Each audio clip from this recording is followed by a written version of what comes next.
तो बंधु अंतिम तीर्थ और दुमाइन स्वामी के शासन में हम शही विराजते हैं। तीर्थंक जिनेन्द्र की पीयूष देशना जिनेन्द्रवाड़ी मनुष्य जगत कल्याणी ये सर्वज्ञ शासन नमोस्तु शासन जयवंतो वीतराग श्रवण संस्कृति भगवत अर्हत परमेश्वर तीर्थंकर दिनेश्वर देव ने विश्व सुंदरा को वस्तु की उसका सत्यानुभूत प्रदान किया है।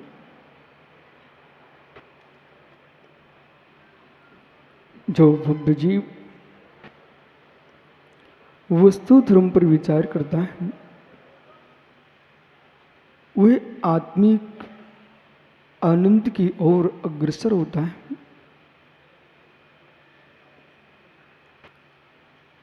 जब तक स्वार्थ तत्व का निर्णय नहीं है,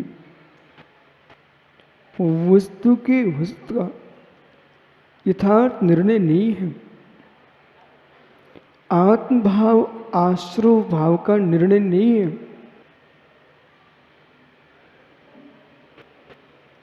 धर्म का मर्म समझना है,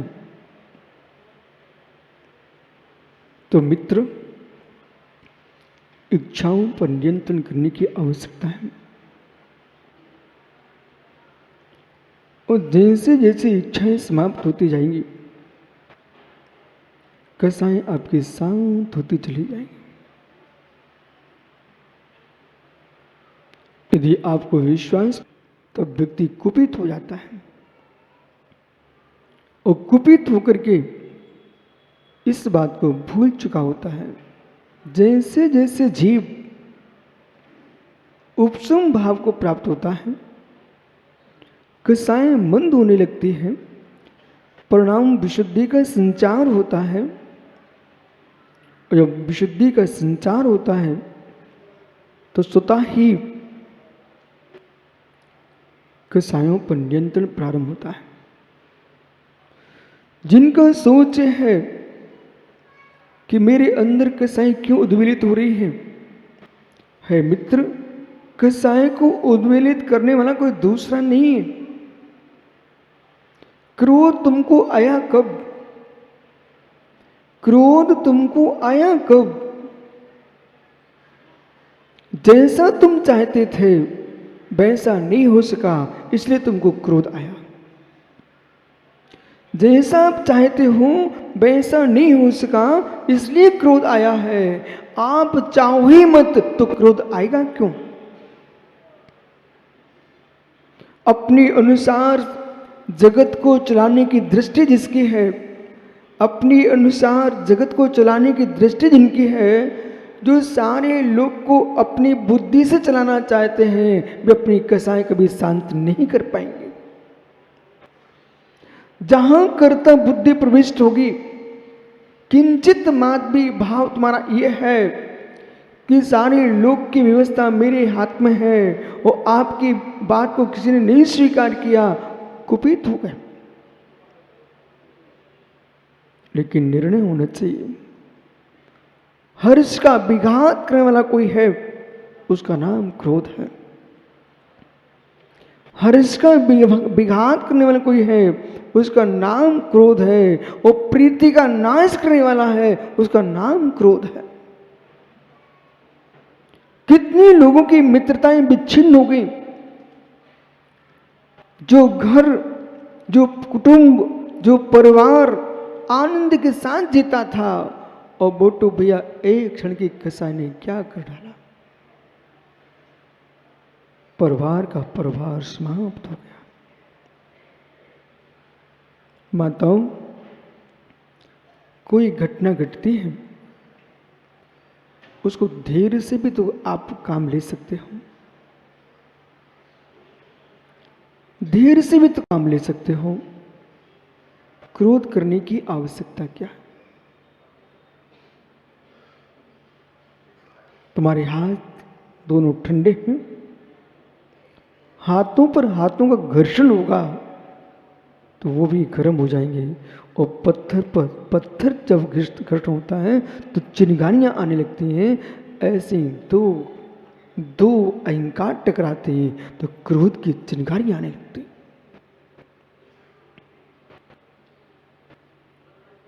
दो अहंकार टकराते तो कषाय भड़कती है, जब इच्छाएं टकराती तो कषाय भड़कती है। घर में क्लेश का कारण क्या है? आधा विश्व ही नहीं, 99% लोग रोगी इस बात के हैं कि मेरी इच्छा की पूर्ति नहीं हो रही है। जब इच्छा की पूर्ति नहीं होती है तो क्रोध कसाय आता है।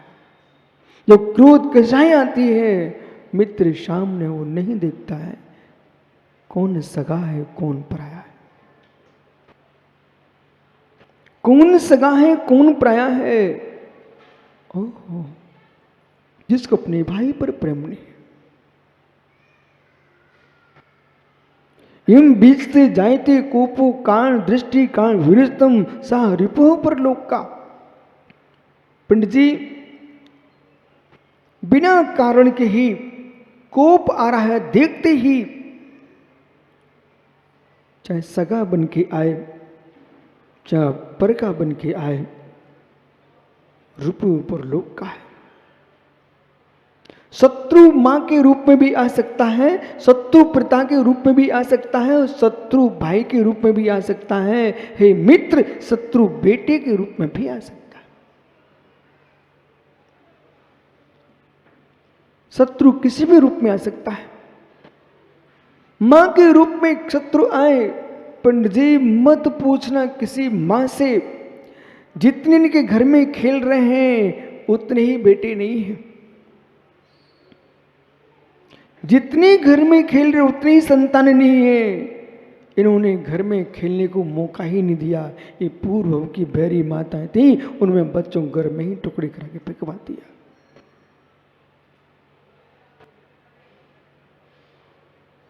गर्भ भी धारण नहीं होने दिया, शक्ति का ही क्षय कर दिया। जितनी शिवरार्थी यहां बैठे हुए हैं, आप सबको कैसे लग रहे हैं? माताओं, जितनी शिवरार्थी नन्हे नन्हे बच्चे देखो धोती दुपट्टा पहने बैठे हैं, आपको कैसे लग रहे हैं? अच्छे लग रहे हैं? हे जननी, जीवन में ज्ञानियों जितना तुम्हें इंद्रिय सुख भोगा है, सारी संतानों को जन्म दे देते, आज भारत की भूमि में कितनी विशाल जैन समाज होती।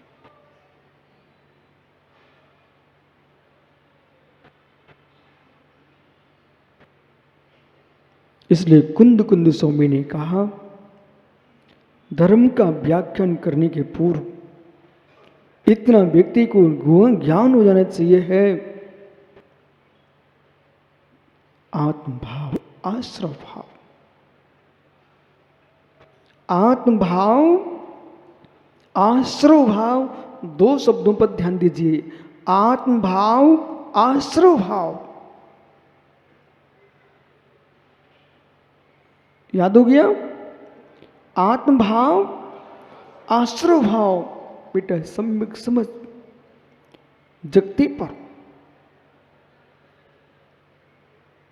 जिस व्यक्ति को बोध है कि हमने अपनी संपत्ति बड़े पुरुषार्थ से कमाई है, जिससे ज्ञान है निकुंज कि हमने अपनी संपत्ति बहुत देर के साथ कमाई है, बालक कहीं मित्र कोई आ जाए, खर्चीला फंस जाए, आप बचोगे कि नहीं बचोगे? कि अभी ये जेब खाली कराएगा। जिसने निर्णय किया है, ज्ञानियों, आपके घर में एक घृत की टीन रखी हुई थी और आपने विचार किया है इस संपूर्ण घृत मैं जिनालय में आरती के लिए भेंट करने वाला हूं।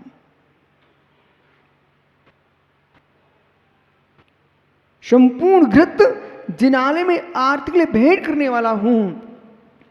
वहीं पर मालूम चला कि नगर के राजा की मृत्यु हो गई है और तुम्हारे घर में एक टीन घी का था और राजा की मृत्यु हो गई है। वहां से समाचार आया कि सेठ जी के यहां से घी की टीन लेके आओ। आप क्या करोगे? आपने निर्णय किया था एक टीन घी। आज दशलक्षण धर्म प्रारंभ हुआ है। मैं मंदिर मंदिर में जाकर के आरती के लिए घी भेंट करने जा रहा था, लेकिन राजा की मृत्यु होने पर आदेश आ गया कि सेठ जी के घर में घी रखा हुआ है, वो टीन मंगाई जाए। तो आप घर में ठहरोगे कि घर से खिसक जाओगे?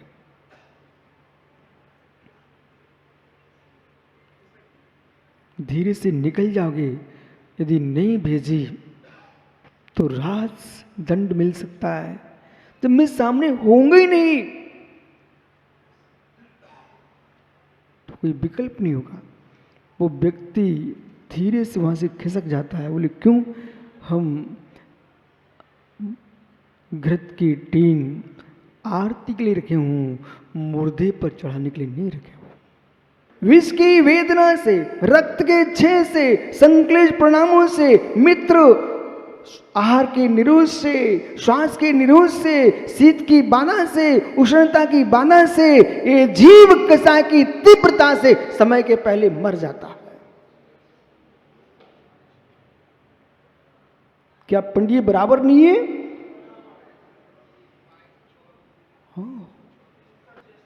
विष बेयन रक्तक्षय। ओहो, हे मित्र, अष्ट पहुड़ भाव पहुड़, गुम्मटसार कर्मकांड, श्री षटखंडागम धबला टीका में एक गाथा अनुवृत चली आ रही है। सर्वांग सिद्धि की चुलका में एक गाथा लिखी हुई है।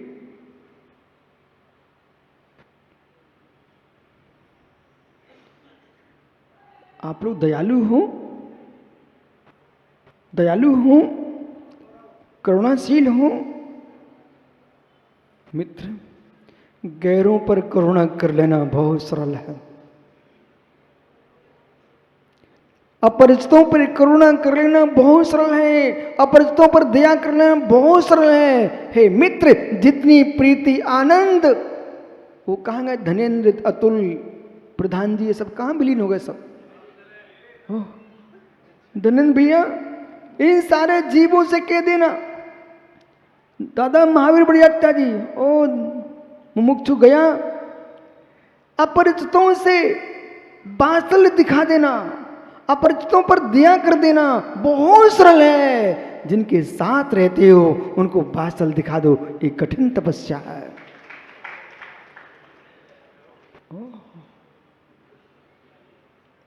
धनेन्द्र भैया, धनेन्द्र भैया, हे मित्र, बाहर क्षेत्र में जाकर के करोड़ों का दान दे के आ जाना सरल है, कठिन नहीं है। अपने भूखे तड़पते भाई को एक रोटी खिला देना, ये बड़ी तपस्या है। बे लोग हजारों लाखों मिल जाएंगे, आपको करोड़ों मिलेंगे, जो पटिए पर नाम लिखाने के लिए मित्र किसी क्षेत्र में देके आ जाएंगे, पर सग्गा भाई यदि भूखिन मर रहा है, एक रोटी खिलाने की ताकत नहीं रखते। मित्र, तुम क्षेत्रों में दान भी करो, लेकिन भाई के लिए समदत्ति भी देना सीखो। बेटा, कभी लड़ना नहीं, कभी लड़ना नहीं, कभी लड़ना नहीं। मैंने देखा मां नंदा सुनंदा को, मैंने देखा मां नंदा सुनंदा को। ये कौन थी? हाँ, धनेन्द्र भैया, मैंने देखा मां नंदा सुनंदा को। अरे आंखों से नहीं तो आगम से तो देखा। आदि पुराण में, भरतेश वैभव में, ओहो, आनंद मां नंदा, मां सुनंदा, दोनों घर में बैठी है। भरत बाहुली मान में भर के कसाए क्रोध में झुलस गए। दोनों माताओं की छाती क्या भर रही थी। मित्र, हे कसाए, कम से कम तुम इतना विचार कर लेती, तुम गैरों के बेटे नहीं हो, तुम गैरों के बेटे नहीं, तीर्थंकर ऋषभदेव के पुत्र हो, तुम सामान लाल नहीं हो, तुम कामदेव हो, तुम चक्रवर्ती हो, तब भी हे कसाए तूने लाज नहीं रखी और भाई भाई से लड़ पड़े, इतिहास खराब करके चले गए। जैनी कभी कोर्ट कचहरी नहीं जाता। आनंद, सच्चा जैनी कोर्ट कचहरी नहीं जाता। पूछो इन बुजुर्गों से, जब कहीं कोई विशेष बात होती थी तो वकील कहते, जज बोलते थे न्यायाधीश कि जैन गवाही दे दे तो छोड़ देंगे। ये तुम्हारी साख है, ये तुम्हारी साख है कि जैन गवाही दे देगा छोड़ देंगे, और जैन की गवाही होते ही मामला समाप्त। हे मित्र, कोहो पचपणो बहिनी जब सक्कादम न कोई किंचे कोहो तस क्षमा धम्मोत्ति होती धम्मोत्ति। क्रोध की उत्पत्ति के हेतु मिलने पर भी, क्रोध करने की शक्ति होने पर भी जो क्रोध नहीं करता उसके उत्तम क्षमा धर्म होता है। उत्तम क्षमा ऋणत्यधारी, उत्तम क्षमा रत्नत्यधारी की होती है। और आज सुब्र सागरी ऐसा नियोग है, सभी ध्यान से समझना। उत्तम क्षमा का दिन और उत्तम क्षमाधारी आज समाधि को प्राप्त हो गए। आचार्य निश्चल सागर जी महाराज ये बहुत कठोर तपस्वी थे, कई बार मास के उपवास कर चुके हैं। आचार्य सरमती सागर मासोपासी के शिष्य थे और मुनि पर्व सागर जी, इन दो साधकों की आज मित्र सल्लेखना मरण हुआ है। अफसोस का विषय नहीं है, प्रसन्नता का विषय है कि इस नर देह को छोड़ करके और रत्नात्रय के फल को समाधि को प्राप्त किया है। सभी ऐसी भावना भाव कि जगत के संपूर्ण वीतरागी श्रमण अपनी साधना करके निर्मल समाधि को प्राप्त हो। भगवान महावीर स्वामी की उत्तम क्षमा धर्म की